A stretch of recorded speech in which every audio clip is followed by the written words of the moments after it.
Hello dear friends, welcome to MK legal Shiksha the way of learning.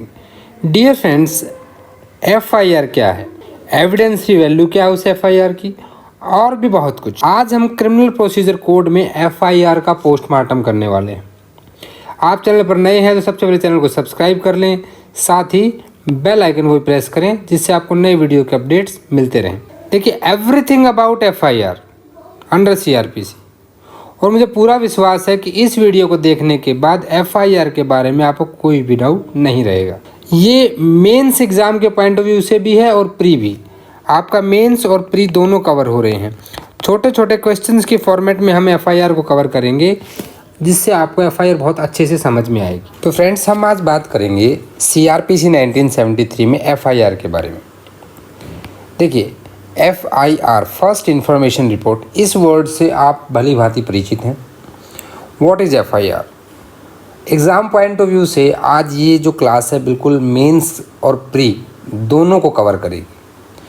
One liner में आपके pre के कोई भी डाउट्स नहीं रहेंगे, और साथ ही साथ आपको मेंस में अगर क्वेश्चन आता है FIR से रिलेटेड तो क्या कंटेंट आपको लिखना है वो सब पता चलेगा। तो हम किसके साइड में कवर करेंगे? सबसे पहले हम देखेंगे कि व्हाट इज़ FIR, एफआईआर है क्या, ये हमारा फर्स्ट क्वेश्चन रहेगा। दूसरी बात है कि who can lodge FIR and in how many ways, कौन एफआईआर करवा सकता है और कितने तरीके से कराई जा सकती है। Next is what should be the content of the FIR, FIR का कंटेंट क्या होना चाहिए।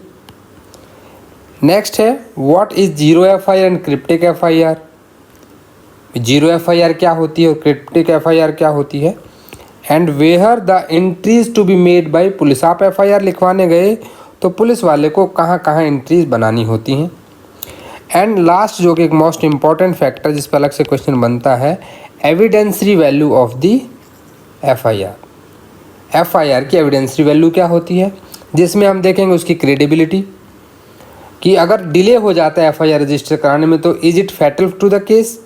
कॉर्पोरेशन और कंट्राडिक्शन देखेंगे इंडियन एविडेंस एक्ट में 145 और 157 ऑफ इंडियन एविडेंस एक्ट। तो क्या वहाँ पे हम एफआईआर को यूज़ कर सकते हैं for the informant and other witnesses. अगर कोई एफआईआर कन्फेशनल है तो क्या होगा, और एफआईआर को डाइंग डिक्लेरेशन में यूज किया जा सकता है कि नहीं। ये एफआईआर से रिलेटेड कुछ सारे डाउट्स हैं, क्वेश्चन हैं जो आपके माइंड में आने चाहिए। अगर आपको इन सारी चीज़ों के बारे में पता लग गया तो you can write a very good answer for the FIR. अब चलिए, अब एफआईआर को समझने से पहले हमें समझना होगा क्रिमिनल जस्टिस सिस्टम को। देखिए, क्रिमिनल जस्टिस सिस्टम आपका क्या कहता है, भाई किसी भी तरह से आप जब कोई ऑफेंस हो जाता है, क्या हो जाता है, ऑफेंस हो जाता है। ऑफेंस कहाँ डिफाइंड है, आईपीसी के सेक्शन 40 में, और ये कहता है कि offence include the act and omissions which are prohibited by law. वो सारे एक्ट भी और ओमिशन भी दोनों इंक्लूड यहाँ पे करता है। जब ये ऑफेंस हो गया तो ये ऑफेंस किसके साथ हुआ, इस ऑफेंस को माना जाता है that is a public wrong. ये पब्लिक रॉन्ग है, it is the offence against the state. That's why you have seen the parties in the criminal cases are state versus so and so, state versus so and so. तो state वहाँ पे party होता है क्योंकि state की responsibility है। अब हम बात यहीं पे अगर करें तो आपका जो सिविल केसेस होते हैं, इन सिविल केसेस वहाँ पे क्या होता है, वहाँ प्राइवेट रॉन्ग होते हैं। प्राइवेट रॉन्ग मीन्स किसी एक इंडिविजुअल के साथ कुछ गलत किया जाता है। वो क्या करता है, गलत इन द सेंस उसके राइट्स या उसकी लाइबिलिटी, दो ही चीज़ें होती हैं यहाँ पे। आप न्यायालय में जाते हैं कि जनाब मेरे अधिकार मुझे दिलाए जाएं, दूसरे व्यक्ति को लायबिलिटी है उससे वो पूरी कराई जाए। यही आपका सिविल केसेस में होता है। और जब इसमें पूरा कोर्ट प्रोसेस फॉलो हो जाती है, आपकी जो लीगल प्रोसेस है उसको फॉलो करने के बाद लास्ट में क्या देता है कोर्ट, एक रिलीफ देता है, रिलीफ ग्रांटेड, यानी कि एक रेमेडी देता है। ये आपका सिविल केस में होता है। लेकिन क्रिमिनल केस में क्या है, अब सिविल केस में जिस व्यक्ति के साथ गलत हो वही तो जाएगा। मान लीजिए मेरी ज़मीन पे किसी ने कब्जा कर लिया है तो मैं ही तो कोर्ट में जाऊंगा, कोई और थोड़ी जाएगा। यानी कि जिसके राइट्स इन्फ्रिंज हुए हैं that person will approach to the court in civil cases, while in criminal cases what will happen, criminal case में क्या होगा कि सबसे पहले उस ऑफेंस की एक इन्फो जाएगी, क्या जाएगी, इन्फॉर्मेशन जाएगी। वो इन्फॉर्मेशन उसके लिए बनाई गई है पुलिस के पास जब आप इन्फॉर्मेशन दोगे तो पुलिस उसको रजिस्टर करती है and that is known as FIR, जिसे हम आम भाषा में FIR कहते हैं। FIR के बाद वो उसमें इन्वेस्टिगेट करेगी, लेकिन कब करेगी, यहाँ भी क्रिमिनल सिस्टम में दो तरह के केस हैं। अगर ऑफेंस सीरियस हैं तो those are known as cognizable offence, क्या बोलते हैं हम उनको, कॉग्निजेबल ऑफेंस, ऐसे अपराध जो आपके थोड़े सीरियस नेचर के हैं। कहाँ डिफाइंड है, 2KC में, सेक्शन 2 के सब सेक्शन C में आपका CRPC में इसकी डेफिनेशन दी गई है। In case of cognizable offence police will register FIR, investigate, they will collect the evidence. Investigation is what, it is the collection of evidence, they make a final report and give to the magistrate, जिसको हम police report बोलते हैं, चालान बोलते हो आप देसी भाषा में, under section 173, and they will give it to the magistrate. अब यहाँ मैजिस्ट्रेट साहब क्या करेंगे, ये या तो अंडर सेक्शन 190, सेक्शन साथ साथ लिखते रहिएगा, CRPC के सेक्शन बता रहा हूँ मैं, ये या तो वो कॉग्निजेंस ले लेगा या फिर 173 के 8 में क्या करेगा, पुलिस को भेजेगा कि आप इन्वेस्टिगेशन ढंग से नहीं हुई, कमी रह गई, दोबारा फर्दर इन्वेस्टिगेट करो। और जब कॉग्निजेंस ले लेता है तो फिर आपका इशू व प्रोसेस आ जाता है। उसके बाद क्या, अंडर सेक्शन 204 इशू व प्रोसेस आएगा, फिर हमारा ट्रायल चलेगा। ट्रायल के बाद आप क्या करेंगे, उसको जजमेंट दे देंगे। जजमेंट में आप सेंटेंस अगर आपने दी है तो उसका फिर एग्जीक्यूशन ऑफ सेंटेंस हो जाएगा, और अपील, ये आपका पूरा प्रोसीजर, इस तरह से उसको सज़ा मिल जाएगी। यानी कि क्रिमिनल केसेस में आपको जो एक्यूज्ड है जो उसको पनिश करना है, जबकि वहाँ सिर्फ रेमेडी दिलानी है, पनिश नहीं करना है। एक तो हो गया, तब ये कॉग्निजेबल केस हमने कहा। अब मान लीजिए कि ये कॉग्निजेबल केस नहीं था, ये नॉन कॉग्निजेबल केस था। पुलिस को इन्फॉर्मेशन मिली और पुलिस ने देखा कि ये नॉन कॉग्निजेबल है। नॉन कॉग्निजेबल क्या होता है, ये हमने पढ़ा था 2KL में, CRPC section 2 sub section L, ये इंडेक्स बेस भी आ जाते हैं क्वेश्चन, तो MCQ भी आपको साथ साथ कवर करने हैं। तो इन दैट केस पुलिस क्या करेगी, दैट विल रजिस्टर NCR, एक रजिस्टर रहता है, एक बुक रहती है पुलिस स्टेशन में जिसे NCR कहते हैं। They will register NCR and direct the individual to magistrate, कि भैया आप मैजिस्ट्रेट के पास चले जाओ, रेफ़र कर देंगे उसको कि आप कहाँ चले जाओ, मैजिस्ट्रेट के पास चले जाओ। एक तो हो गया सिंपल तरीका जो कि होना चाहिए। दूसरी बात क्या है कि जब पुलिस वाले को ये इन्फॉर्मेशन मिली, किसने दी, हम उसके बारे में भी बात करेंगे। पुलिस वाले को जब ये इन्फॉर्मेशन दी गई, पुलिस वाले ने क्या कहा कि मैं नहीं लिखता, SHO ने आपको पुलिस स्टेशन से भगा दिया कि नहीं लिखते आपके FIR। तो क्या रेमेडीज़ हैं भाई, ठीक है नहीं लिखते तो आप 154 के 3 में SP को एक चिट्ठी लिख दो। SP भी नहीं सुन रहा, देन यू गो टू 156 के 3 में आप किसके पास चले जाओ, मैजिस्ट्रेट के पास चले जाओ। Magistrate will do order and by order of magistrate FIR will be registered. ठीक है, अभी भी आपकी बात अगर नहीं सुनी जा रही तो आप सेक्शन 200 के तहत कंप्लेनेंट बन जाओ। क्या बन जाओ, कंप्लेनेंट, एंड डू कंप्लेंट किसको, मैजिस्ट्रेट को।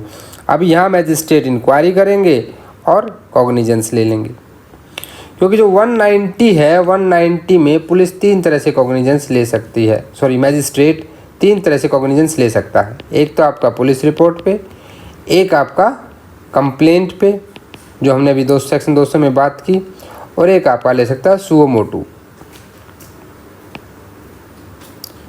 जहाँ उसको खुद से संज्ञान ले लेता ना न्यायालय कभी कभी, तो उस तरह की बातें यहाँ पे आ जाती हैं। तो ये एक बेसिक स्ट्रक्चर आपको समझ में आ गई होगी। अब हम इसको एलोबरेट करते हैं।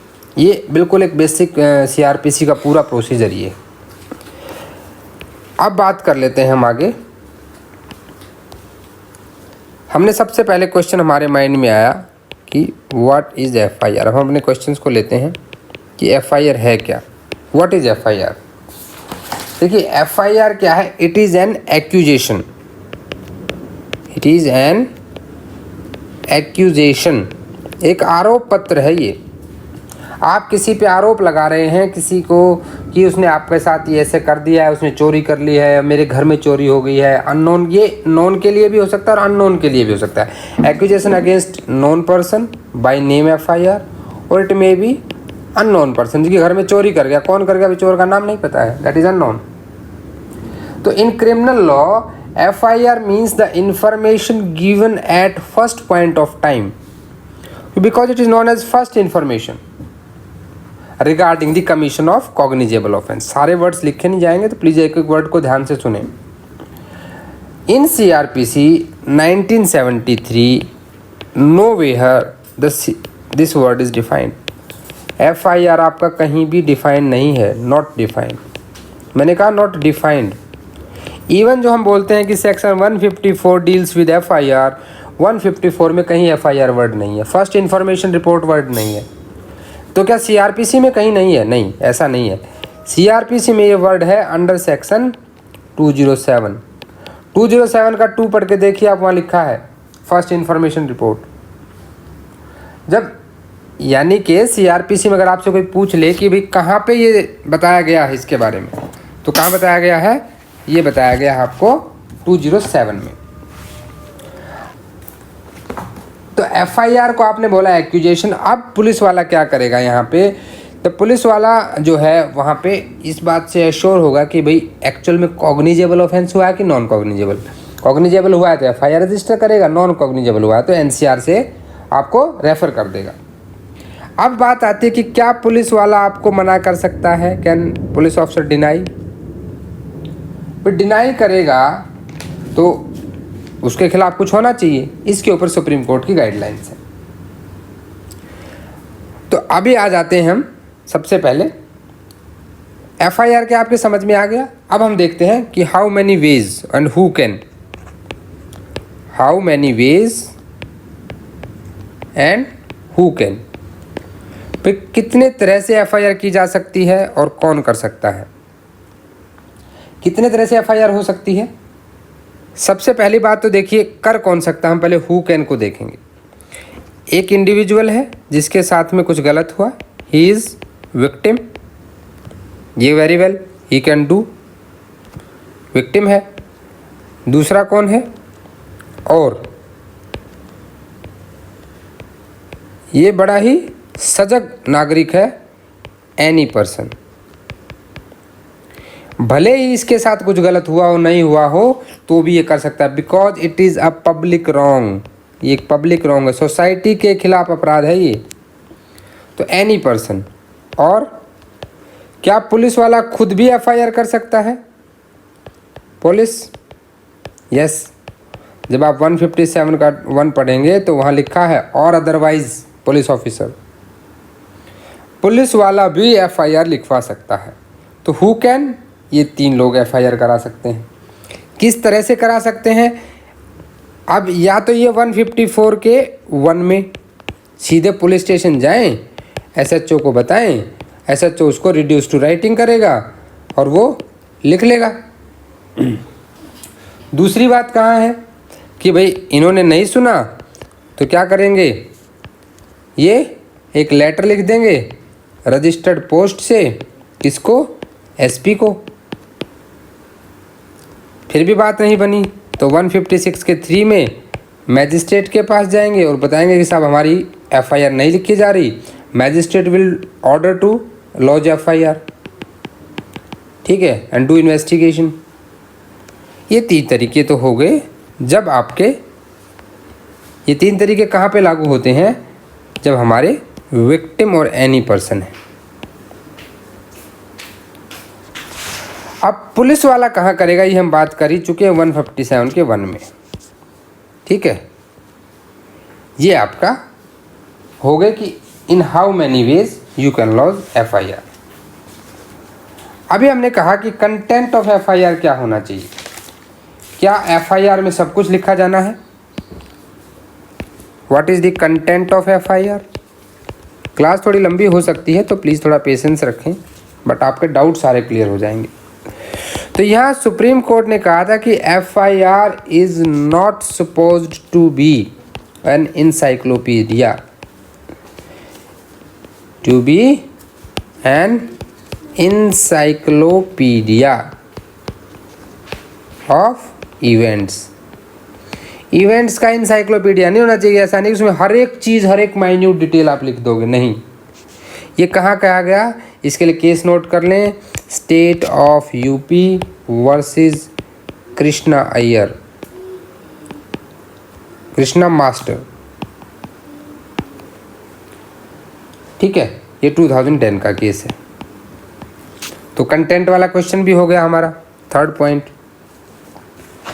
फिर हम आते हैं कि जीरो FIR क्या होती है, व्हाट इज जीरो FIR। एक बार हम डेफिनेशंस देखेंगे, फिर डिटेल में इस पर चर्चा करेंगे। What is zero FIR। देखिए जीरो FIR का मतलब क्या होता है कि मान लीजिए ये आपका कोई एक पुलिस स्टेशन की अधिकारिता है, पुलिस स्टेशन है यहाँ पे, ये पुलिस स्टेशन A, और ये आपका पुलिस स्टेशन है यहाँ पे पुलिस स्टेशन B। अब जो पुलिस स्टेशन A है इसकी लोकेशन यहाँ पे है, ठीक है, और पुलिस स्टेशन B है इसकी लोकेशन यहाँ पे है। मान लीजिए एक अपराध यहाँ हो जाता है, तो ये जो अपराध होने के बाद विक्टिम या एनी पर्सन कोई भी जाता है FIR लिखवाने यहाँ पे, और वो कहता है कि जनाब मेरी FIR लिख लो। अब ये पुलिस स्टेशन B का जो SHO साहब है वो कहते हैं कि नहीं, ये हमारे थाने के अधिकार क्षेत्र में आता ही नहीं, you go to police station A। तो विक्टिम तो घूमता रहेगा। तो इसी के ऊपर आया था ललिता कुमारी वाला केस, जहाँ पे बहुत इंपॉर्टेंट केस है डियर फ्रेंड्स, इसको नोट कर लेना। ललिता कुमारी में इसकी गाइडलाइन भी बताऊंगा आपको। पुलिस वाला यहाँ मना नहीं कर सकता, he has to register, he is bound to register the FIR। तो इसको जीरो FIR क्यों कहते हैं, प्रोसीजर क्या होता है। यहाँ पुलिस वाला FIR रजिस्टर करेगा पर उस पर कोई नंबर नहीं देगा। B वाला कह रहा हूँ मैं, FIR लिखेगा और FIR के आगे कोई नंबर नहीं देगा, और उस FIR को भेज देगा पुलिस स्टेशन A में। नाउ द इंडिविजुअल ने तो आके इन्फॉर्मेशन दे दी, अभी इस पुलिस के SHO की ड्यूटी है कि वो इस FIR को पुलिस स्टेशन A को भेजे, और फिर A वाला उस पर कुछ एक अपना नंबर देता है, नंबर/ईयर रहता है इसे 2021। यहाँ कोई नंबर नहीं दिया गया, इसी रीजन से इसको जीरो FIR कहते हैं। यानी कि जिस पे इन्वेस्टिगेशन ये पुलिस स्टेशन नहीं करेगा, वो पुलिस स्टेशन करेगा जिसका वहाँ पे क्या बनता है, जुरिस्डिक्शन बनता है। This is your zero FIR। अब इस पे भी केस जरूर लिख लें आप, state of Andhra Pradesh versus P Ramlal AIR 1993 supreme court. यहाँ पे सुप्रीम कोर्ट ने बहुत क्लियर कर दिया था कि police officer can't deny to register FIR because of the jurisdiction. तो जीरो FIR आपकी समझ में आ गया। फिर हमने एक वर्ड पढ़ा क्रिप्टिक FIR। क्रिप्टिक FIR, देखिए चीज़ें आपको एक बार क्लियर हो जाए ना कि क्या है, फिर पढ़ने में एक अलग मज़ा आता है। क्रिप्टिक FIR क्या होता है कि कभी कभी पुलिस स्टेशन में जो FIR आती है वो आती है वाया आपका टेलीफोन, ठीक है भाई। टेलीफोन के माध्यम से किसी ने फ़ोन करके बताया, मेरी ड्राइंग थोड़ी ज़्यादा अच्छी नहीं है, ये टेलीफोन है, समझ जाना। टेलीफोन करके किसी ने किसी को बताया कि SHO को कि जनाब ऐसे ऐसे यहाँ पे एक अपराध हो गया है, कॉग्निजेबल ऑफेंस हो गया, आप FIR लिखो मेरी। तो इन दैट केस क्या करेंगे, FIR लिख लें भाई। क्या FIR लिखी जा सकती है, देखिए। तो इसमें बहुत ही एक इम्पॉर्टेंट केस जिसको आप नोट कर लें, Tapinder Singh versus state, Tapinder Singh versus state 1970 का केस है ये। एक Tehal Singh versus state of Rajasthan भी है। यहाँ कोर्ट ने कहा था कि in case the person who is giving information, the informant, the SHO can not ascertain who is speaking and what information he has given. उसने इंफॉर्मेशन दी, उससे कोई अंदाज़ा नहीं लग पा रहा है कि सच में ऑफेंस हुआ है कि नहीं हुआ है, और उसकी आइडेंटिटी असरटेन नहीं हो पा रही है, that FIR is known as cryptic FIR. Any telephonic anonymous message did not disclose any detail of accused and cognizable offense. Such message cannot be an FIR and this is known as cryptic FIR. तो इसका मतलब ये नहीं कि आप telephonic नहीं लिखवा सकते FIR, बिल्कुल लिखवा सकते हैं. ये बात कहाँ कही गई? तेहल सिंह वाले केस में की गई. तेहल सिंह का जो केस था वहाँ क्या कहा गया कि अगर पुलिस वाला असरटेन कर पा रहा है कि who is on the phone, वो अपना एड्रेस बताता है, सब कुछ बताता है, और वो इन्फॉर्मेशन से ये असरटेन हो पा रहा है कि कॉग्निजेबल ऑफेंस हुआ है, तो after doing a preliminary inquiry police can register the FIR on the telephone also. और मना नहीं कर सकता. And it is reduced in writing. It should be considered. भाई आपने फ़ोन करके बताया कि मैं फला फला आदमी बोल रहा हूँ, भाई ये अपराध हो गया यहाँ पे. वो जो टेलीफोनिक मैसेज अगर वो सर्टेन्ड इन्फॉर्मेशन है और SHO ने उसको राइटिंग में रिड्यूस कर लिया है, that will be a FIR. उसे FIR माना जाएगा.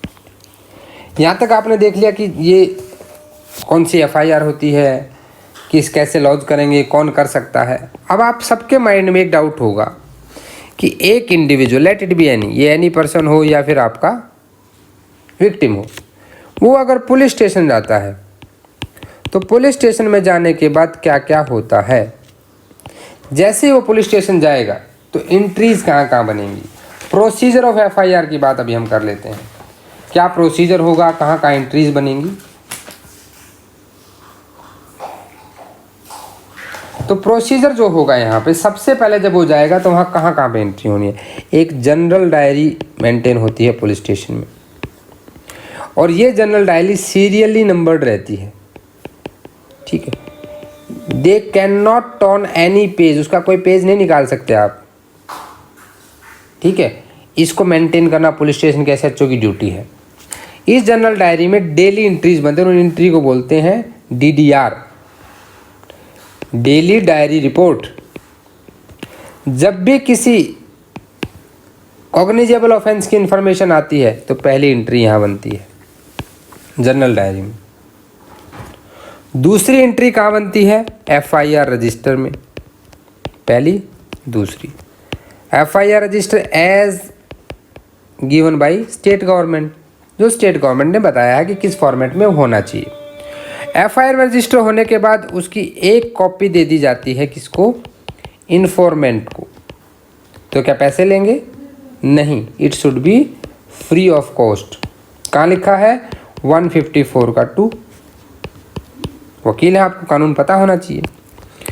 फिर एक कॉपी उसकी कहाँ चली जाती है? मैजिस्ट्रेट को. और एक कॉपी उसकी कहाँ पे हो जाती है? जो मैजिस्ट्रेट को एक्चुअली जाती है वो DDR जाती है, डेली डायरी रिपोर्ट जाती है. और 1 कॉपी है जो आपके FIR रजिस्टर में होती है. FIR register. अब इतना होने के बाद अगर पुलिस ऑफिसर को लगता है कि I should do investigation, he will start investigation. और अगर उसे लगता है कि नहीं देर आर, तो पुलिस वाला कब मना कर सकता है? ये ग्राउंड भी बताए गए हैं. क्योंकि देखिए 154 जो बात करता है बेर एक्ट की, अगर हम बात करें, ये बात करता है कॉग्निजेबल केस में FIR की. 155 बात करता है नॉन कॉग्निजेबल केस में NCR की. 156 बात करता है power of police officer to investigate. और 157 बात करता है प्रोसीजर की. 158 में एक प्रिलिमिनरी रिपोर्ट भेजते हैं. ठीक है. तो ये सारी चीज़ें आपको, हम बेर एक्ट पढ़ेंगे तब ये सारी चीज़ों को पढ़ेंगे. तो अब बात आती है कि पुलिस वाला कब कर सकता है. तो जब 157 पढ़ते हो ना आप, वहाँ पे ये चीज़ दी गई है कि जहाँ पे अगर बाय नेम किसी के अगेंस्ट में 157 में प्रोवाइजो दे दिया गया है सब सेक्शन 1 में कि अगर बाय नेम आई है तब भी चाहे तो उसको बुला सकता है, डायरेक्ट स्पॉट पे नहीं जाएगा, इन्वेस्टिगेशन शुरू नहीं करेगा. या फिर क्या है, उसको लगता है कि सफिशिएंट ग्राउंड नहीं है इन्वेस्टिगेशन की, बट इन दोनों ही केसेस में वो अपने रीज़न रिकॉर्ड जरूर करेगा. उसकी हम वहाँ पे चर्चा करेंगे. तो इसके बाद जब इन्वेस्टिगेशन शुरू हो जाती है तो एक IO अपॉइंट हो जाता है. IO जो है वो मिनिमम आपका ASI से ऊपर होना चाहिए. आईओ फिर क्या करता है, आईओ एक केस डायरी मेंटेन करता है। ये केस डायरी आप 172 में पढ़ोगे। ये केस डायरी जो है डेली वो मेंटेन करेगा, उसने की इन्वेस्टिगेशन में क्या किया, कहाँ गया, कैसे किया, और इसकी एक कॉपी डेली मैजिस्ट्रेट को भेजेगा। इस केस डायरी को एक और इम्पोर्टेंट चीज़ बता दूं कि आप एडवोकेट होकर भी इसे कोर्ट में नहीं मंगा सकते। ओनली पुलिस एंड आपका जो आईओ है वो और मैजिस्ट्रेट, दो ही लोग इसको देख सकते हैं, इनके अलावा और कोई इसको नहीं देख सकता। ना तो एक्यूज का राइट है, ना प्रोसिक्यूशन का राइट है। हम सबसे पहले टॉपिक पे आते हैं। ये तो हमने प्रोसीजर को समझा कि पुलिस ने क्या किया, मना कर दिया कि भाग जाओ, नहीं लिखते एफआईआर तुम्हारी। तो उसके खिलाफ क्या एक्शन लेंगे? सबसे पहली बात तो 2013 में एक पीनल प्रोविज़न डाला गया, कहाँ पे, 166A में। 166A का जब आप क्लोज सी पढ़ते हो तो वो कहता है, बेरेक्ट निकालिए 166A का सी। देखिए बेरेक्ट आपके पास होने चाहिए जब भी आप क्लास करते हैं। 166A का सी क्या कहता है यहाँ पे, if fail to record any information given to him under subsection 1 of section 154 of CRPC in the relation to a cognizable offence punishable under, कुछ वहाँ पे स्पेशल, जो ये मैं बता रहा हूँ ये धारा, ये कुछ स्पेशल प्रोवाइजो से रिलेटेड, जो आपका 154 में आप फर्स्ट प्रोवाइजो पढ़ते हो उसी से रिलेटेड बात करता है। तो उन केसेस में, यानी महिलाओं के खिलाफ किए गए अपराधों को अगर वो दर्ज करने से मना करता है तो पीनल प्रोविज़न उसके खिलाफ हो जाएगा, और उसको इसमें जो है मिनिमम 6 मंथ के लिए, और जो कि 2 साल तक बढ़ाई जा सकती है, सजा दी जा सकती है, एंड फाइन है। लेकिन ये 166 कब आता है? 166A पिक्चर में आता है जब अपराध आपका 326AB, आपका 354ABCD, ठीक है, 376ABCDE और 509, यानी जो महिलाओं से जुड़े IPC में प्रावधान है उनसे रिलेटेड हो तब। एक तो हो गया ये। दूसरी बात होगी कि भाई आगे ये तो तब है जब महिलाओं से जुड़े अपराध हों। भाई पुरुषों के साथ भी तो अपराध होते हैं, वो तब क्या करेंगे? इसके अलावा कोई भी अगर अपराध है, मैं फेमिनाइजेशन की बात नहीं कर रहा हूँ, मैं कह रहा हूँ अगर इसके अलावा कहीं भी कोई अपराध हुआ है तो क्या होगा? तो उसके लिए क्या है कि नॉन रजिस्ट्रेशन ऑफ FIR एक बहुत बड़ा मुद्दा बन गया था। नॉन रजिस्ट्रेशन ऑफ FIR जो है ये बहुत बड़ा मुद्दा बन गया था। तो इसमें सुप्रीम कोर्ट ने केस आया, ललिता कुमारी केस। इस केस के फैक्ट जान लीजिए, केस था क्या। फ्रेंड्स ये केस आपके लिए बहुत इंपॉर्टेंट है। देखिए, ललिता कुमारी वर्सेस स्टेट ऑफ UP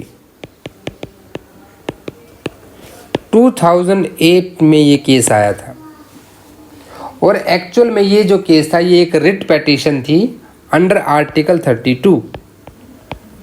और कौन सी रिट पिटीशन थी? Article 32 of constitution of India, habeas corpus. Habeas corpus क्या होता है? ब्रिंग द बॉडी, उसको मेरे सामने बॉडी को लाया जाए। तो ये एक लैंडमार्क जजमेंट बन गया यहाँ पे। क्या बन गया? लैंडमार्क जजमेंट बन गया। कैसे लैंडमार्क जजमेंट बना, पहले मैं इसके कुछ फैक्ट बताता हूँ आपको। क्लास थोड़ी लंबी ज़रूर होगी लेकिन प्लीज़ लास्ट तक ज़रूर देखें, FIR में कोई डाउट नहीं रहेगा इसके बाद आपको। देखिए हुआ क्या यहाँ पे कि जो ललिता कुमारी थी ये एक माइनर गर्ल थी, और ललिता कुमारी को किडनैप कर लिया गया। ये किडनैप हो गई। किडनैपिंग के बाद इसके जो पिताजी हैं बेचारे, उनका नाम था भोला कामत। इसके जो पिता थे उनका नाम था भोला कामत। तो यहाँ पे भोला कामत जी सभी पुलिस स्टेशन में घूमते रहे। ये SP के पास भी गए, तो नहीं लिखी तो कहाँ गए? पहले 154 के 1 में गए, फिर 154 के 3 में SP को लिखा, 156 के 3 में मैजिस्ट्रेट, यानी जो ये कर सकते थे सब जगह गए, इनकी कहीं कोई सुनवाई नहीं हुई। तो इन्होंने क्या, क्योंकि ये माइनर थी तो माइनर के बिहाफ पे इनके गार्जियन बन गए भोला कामत। इन्होंने सुप्रीम कोर्ट में अंडर आर्टिकल 32 क्या किया? एक रिट फाइल कर दी of writ of habeas corpus कि मेरी बेटी की बॉडी को लाया जाए, प्रेजेंट करो मेरी बेटी को मेरे सामने। तो यहाँ पे सुप्रीम कोर्ट के सामने बड़ा मुद्दा आया। ये 2008 में जो है एक 2 जजेस बेंच को दिया गया केस, लेकिन 2 जजेस बेंच भी कंफ्यूज हो गई। फिर ये 2012 के अंदर 3 जजेस बेंच के पास आया। अब जब 3 जजेस बेंच पे आया तो इनके सामने 2 पॉइंट थे, एक तरफ विक्टिम है और एक तरफ आपका एक्यूज्ड है। देखिए विक्टिम ने कोई अगर फॉल्स एफआईआर करा दी तो एक्यूज तो बिना बात परेशान हो जाएगा, अरेस्ट कर लिया जाएगा उसे। तो इसके भी फंडामेंटल राइट्स की बात है, राइट टू लाइफ इसके पास भी आर्टिकल 21 और इसके पास भी है। तो इन दो, इसलिए यहाँ पे 2013 में एक कॉन्स्टिट्यूशनल बेंच बनी और इस कॉन्स्टिट्यूशनल बेंच ने क्या किया, कितने जजेस थे यहाँ पे, 5 जजेस थे और इसने गाइडलाइन इशू कर दी फॉर द अरेस्ट। इसने कहा कि it is mandatory for the police officer to register an FIR जब भी उसको इन्फॉर्मेशन मिलती है किसी कॉग्निजेबल ऑफेंस के बारे में, लेकिन वो प्रिलिमिनरी इंक्वायरी कर सकता है। कब कर सकता है, अगर उसको ऐसा लगता है तो। और कुछ केसेस के इन्होंने भी यहाँ पे एग्जाम्पशन दे दिए कि जो आपके फैमिली केस होते हैं, ठीक है, इसमें तो भाई आजकल हर बहू सास के खिलाफ एफआईआर करा देती है, सभी अरेस्ट होते रहेंगे। तो फैमिली केसेज हैं, आपके कॉमर्शियल जो केसेज हैं उसमें, आपके मेडिकल नेग्लिजेंस के जो केस होते हैं, करप्शन केसेज होते हैं, या फिर जो डिले है अनएक्सप्लेन डिले, वो तब कर, यानी कि एफआईआर कराने आप 2 महीने बाद पहुँचे कि मुझे उसने पीट दिया था जी, उस दिन मुझे हर्ट पहुँचा दी, मेरा सिर फोड़ दिया। भाई 2 महीने तक क्या कर रहे थे? तो दीज आर द फैक्ट्स जहाँ पे आप प्रिलिमिनरी इंक्वायरी कर सकते हो, एक प्रिलिमिनरी इंक्वायरी की जा सकती है। ये यहाँ पे आप कौन करेगा, ये पुलिस करेगी।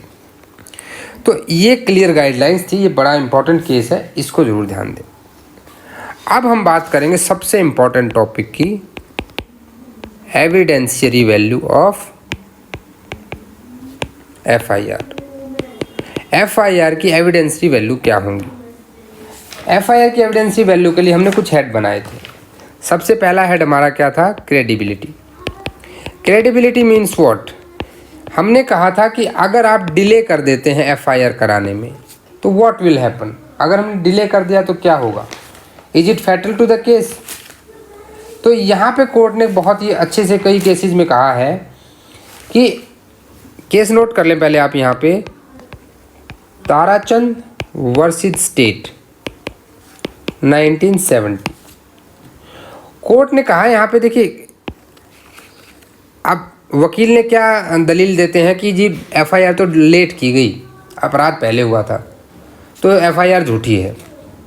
तो कोर्ट ने पहली बात तो यहाँ पे क्या कहा कि भाई ये प्रिजम्पशन नहीं ले सकते हम कि no presumption can be taken by court. क्या प्रिजम्पशन नहीं ले सकते कि जो अर्ली एफआईआर है, जल्दी एफआईआर करा दी, टाइम से करा दी, वो सच है, ये प्रिजम्पशन तो नहीं मान सकते हम, because it is not a substantive piece of evidence. अब ये जब आप वर्ड पढ़ते हो कि सब्सटेंटिव पीस ऑफ एविडेंस, इसका क्या मतलब है? इसका मतलब ये है कि भाई जो एफआईआर के अंदर का कंटेंट है ये उसके लिए प्रूफ नहीं है। जैसे कोई सेल डीड है, सेल डीड के अंदर जो लिखा है वो उसका प्रूफ है, it is a substantive piece of evidence, but the information which FIR contains it is not proof for that information, that's why it is not a substantive piece of evidence.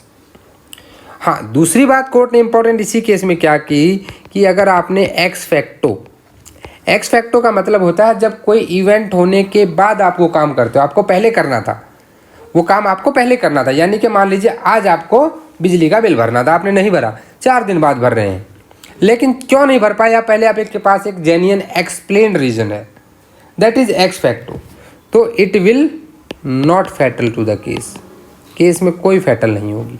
But अगर reason unexplained है, जैसे 2 महीने पहले सिर फोड़ा था और अब आप आ रहे हो, तो ऐसे में वो फैटल होगी, वहाँ पे आपको कंट्राडिक्ट किया जा सकता है, इट लूज द क्रेडिबिलिटी उसकी ख़त्म हो जाती है। ये तो है यहाँ पे। लेकिन एक और मोस्ट इम्पॉर्टेंट केस है, मैं चाहूँगा इसको आप ज़रूर नोट कर लें, बहुत इम्पोर्टेंट केस है। मैं इसको ब्लैक पेन से लिख रहा हूँ, ये हमारी सोसाइटी का बड़ा ही ब्लैक से ही लिखा जाना चाहिए, बहुत बेकार ऑफेंस है जो नहीं होना चाहिए। स्टेट ऑफ हरियाणा 1995 1995 में हरियाणा में बाढ़ आई थी, आपको हरियाणा वालों को याद होगा। मान लीजिए कि यहाँ पे डिले हो गया, तो क्या हो गया, क्या हर एक केस में डिले फैटल होगा? हमने कह दिया ना कि अनएक्सप्लेन इज फैटल, यानी कि कल को इस बात पे आपका केस की क्रेडिबिलिटी को कमज़ोर समझ सकता है कोर्ट कि अभी आपने इतना लेट क्यों करा, आपके पास रीज़न नहीं है। लेकिन यहाँ कोर्ट ने कहा कि जो रेप और सेक्सुअल मोलेस्टेशन के केसेस जो होते हैं, सेक्सुअल जो ऑफेंसेस होते हैं, इन ऑफेंसेस में डिले वाली बात पूछी ही नहीं जाएगी। No question to be asked, no question to be asked for delay, कि डिले क्यों आई, ये बात का भाई बात ही नहीं उठानी है। क्यों नहीं उठानी है? क्योंकि तो इंडिया एक ऐसी सोसाइटी जहाँ पे ऐसे केसेस होते हैं तो parents has to decide. It will there will be a lot of pressure on the parents. Society में इज्जत है, आपको पता है रेप केसेस में से मोर देन 50% केसेस रजिस्टर ही नहीं हो पाते हैं। वो जो रजिस्टर होते भी हैं तो आप देखते हैं उसमें सेंटेंस रेट क्या है। इंडिया में वैसे भी सेंटेंस रेट अगर आप देखेंगे तो रियली बहुत कम है, क्योंकि एक आम इंसान के लिए जो लीगल प्रोसेस में from the lower court to the supreme court financially भी और मेंटली भी किसी के बस की बात नहीं है वहाँ तक पहुँचना। और अगर कोई वहाँ तक पहुँचा तो समझिए there is something wrong in that, कुछ हुआ उसके साथ सच में गलत। ठीक है, तो डिले से क्या होगा, क्रेडिबिलिटी कैसे होगी, ये आपकी एविडेंसरी वैल्यू में आप एक अच्छा सा पॉइंट लिख सकते हो। अब दूसरा पॉइंट यहाँ पे आ जाता है कॉर्पोरेशन और कंट्राडिक्शन वाला, कि क्या उसे कॉर्पोरेट कर सकते हैं, कंट्राडिक्ट कर सकते हैं। तो इन दैट केस क्या होगा, देखिए कॉर्पोरेशन कहाँ होता है और कंट्राडिक्शन, दो चीज़ें होती हैं, किसके साथ, विटनेस के साथ। अंडर सेक्शन 157 कॉर्पोरेशन होता है और 145 कंट्राडिक्शन होता है। देखिए कॉर्पोरेट के लिए तो हो गया सेक्शन 157 किसका, इंडियन एविडेंस एक्ट का, और यहाँ 145 हो गया, ये भी इंडियन एविडेंस एक्ट। जब कभी इन्फॉर्मेंट को बुलाया गया as a witness of prosecution, then very well he can be contradict and corporate. ठीक है, तब तो कर सकते हो आप, लेकिन क्या किसी दूसरे विटनेस को कर सकते हो? देखिए, though it is not a piece of substantive evidence, आप लिख सकते हैं FIR is not a piece of substantive evidence. It means it is not an evidence of the facts which are mentioned in FIR, though it can be used to corroborate under section 157 of Indian Evidence Act and to contradict under section 145. ये चीज़ें यहाँ पे आ जाती हैं। दूसरी चीज़ यहाँ पे क्या है कि मान लीजिए कोई दूसरा विटनेस आ गया। अब ये तो आपने कहा कि इन्फॉर्मेंट विटनेस आया तो हमने ये काम कर लिए। अब कोई अगर अदर विटनेस बुलाया जाता है, प्रोसिक्यूशन के दूसरे विटनेस भी होंगे, तो उन केसेस में अदर विटनेस के केस में ना आप कॉर्पोरेट कर सकते हो और ना कंट्राडिक्ट कर सकते हो। ठीक है, ये चीज़ आप लिख लीजिएगा, George versus state of Kerala में, ठीक है, 1998, and SK Habib versus state of Bihar 1972, ये भी सुप्रीम कोर्ट। इन दो केसेस में ये बात कह दी गई थी कि अदर विटनेस को ना आप कंट्राडिक्ट कर सकते हो और ना ही आप उसे कॉर्पोरेट कर सकते हो। तो ये तो हो गया इंडियन एविडेंस एक्ट से रिलेशन, यहाँ भी आप एक अच्छा खासा लिख सकते हैं इसके बारे में। अब आते हैं कन्फेशनल FIR, यानी कि भाई एक आदमी आया और वो क्या बोला कि भाई मैंने अपने ये अपराध कर दिया है, और खुद पुलिस स्टेशन में आ गया। When accused himself lodge an FIR, accused ने ही FIR लिखवा दी। भैया देखिए FIR क्या है, इट इज़ फर्स्ट इन्फॉर्मेशन, और ये इन्फॉर्मेशन कौन दे रहा है, इन्फॉर्मेंट कौन है, एक्यूज्ड है। तो this is non as confessional FIR। लेकिन क्या कन्फेशनल FIR को आप कन्फेशन यूज़ करोगे, वर्ड आ गया कन्फेशन। आपको ध्यान होगा इंडियन एविडेंस एक्ट का सेक्शन 25, पुलिस वाले को दिया गया कोई भी कन्फेशन कोर्ट नहीं मानता है, तो ये हिट कर जाएगा इससे। अब हिट कर जाएगा तो क्या होगा, अब जब हिट कर जाता है तो it can be used as a conduct under section 8 of Indian evidence act.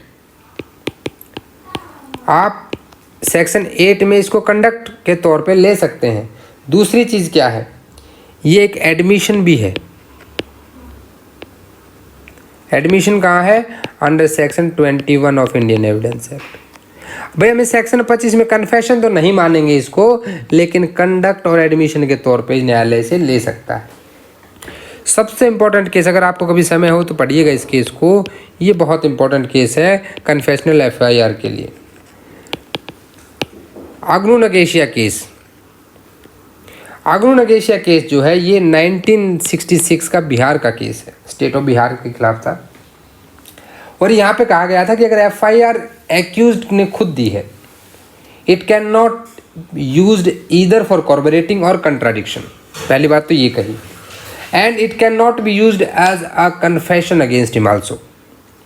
The accused can not be a prosecution witness, prosecution witness वो बन ही नहीं सकता है, because it is hit by section 25, तो ये कन्फेशनल नहीं रहा। तो यहाँ पे कहा कि it can be used as a conduct under section 8 of Indian evidence act and an admission under section 21 of the Indian evidence act.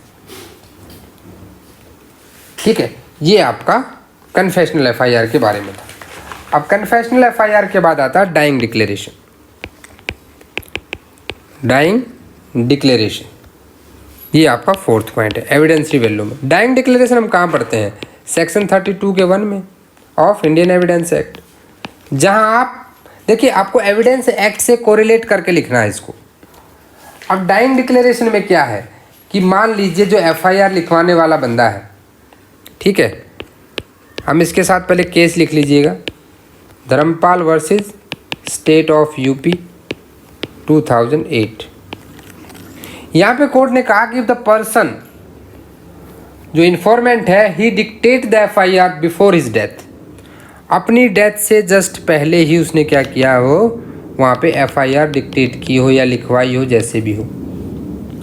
It can be used as dying declaration under section 32 sub section 1, ठीक है, तो उसको dying declaration के तौर पे use कर सकते हैं एफआईआर को। Yes, FIR can be used as a dying declaration.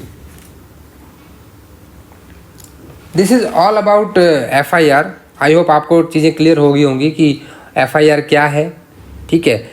आप हु कैन लॉज एफआईआर, कहाँ कहाँ एंट्रीज होती हैं। अब मैं यहाँ दो चीज़ें और आपसे डिस्कस कर लेता हूँ लास्ट में, not the last but the least. देख लेते हैं कि थोड़ी दो बातें और, ज़्यादा समय नहीं लेंगे अभी आपका। पहली बात है कि आपने कहा कि 156 के 3 में मैजिस्ट्रेट साहब ने क्या कर दिया, एफआईआर लिखवा दी ऑर्डर करके, मैजिस्ट्रेट के आदेश पे हुआ। पहली बात तो ये है कि 156 के 3 में मैजिस्ट्रेट कॉग्निजेंस नहीं लेता है, ये याद रखिएगा। वो विदाउट कॉग्निजेंस पुलिस को ऑर्डर दे रहा है, इन्वेस्टिगेट करो और भाई एफआईआर लिखो, इन्वेस्टिगेट करो। अब उसके पास डीडीआर आता है, केस डायरी की कॉपी आती है, तो उसे पता है इन्वेस्टिगेशन कैसे चल रही है। तो क्या है 156 के 3 में जब एक बार आ गया एफआईआर, तो वो क्या फिर से उसमें अगर एफआईआर प्रॉपर नहीं हो रही है, पुलिस वाला प्रॉपर नहीं कर, तो मैजिस्ट्रेट इंटरफेयर कर सकता है। Can magistrate interfere? इसके लिए एक बहुत इंपॉर्टेंट केस है, साकिरी वासु केस, 2007 का केस है। इस केस में क्लियर कर दिया गया था कि very well magistrate can interfere with the investigation if investigation is not proper. ये शब्दों में ध्यान देना, अगर इन्वेस्टिगेशन प्रॉपर नहीं है तो ये इंटरव्यू क्वेश्चन है, याद रखिएगा, इंटरव्यू में आपसे पूछा जा सकता है। आपके कोई भी डाउट है तो प्लीज़ मुझे ज़रूर बताइएगा। Thanks for watching this video my dear friends. I hope आपको वीडियो अच्छा लगा होगा। अच्छा लगा तो चैनल को सब्सक्राइब जरूर कर लें, अगर अभी तक आपने सब्सक्राइब नहीं किया है इसे लाइक कर दें। आपको कोई भी सजेशंस, कोई एडवाइस अगर देनी है तो आप मुझे मेल भी कर सकते हैं। आप हमारे टेलीग्राम चैनल पर भी जुड़ें, जहाँ पे आपको बहुत सारी वैल्यूएबल इन्फॉर्मेशन मिलती है। वीडियो अच्छा लगा तो लाइक कर दें, शेयर करें और कमेंट करके ज़रूर बताएं कि एफआईआर के बारे में वीडियो आपको कैसा लगा। मिलते हैं कुछ नए इंपॉर्टेंट टॉपिक के साथ दोबारा से जल्दी ही, तब तक के लिए जय हिंद, जय भारत।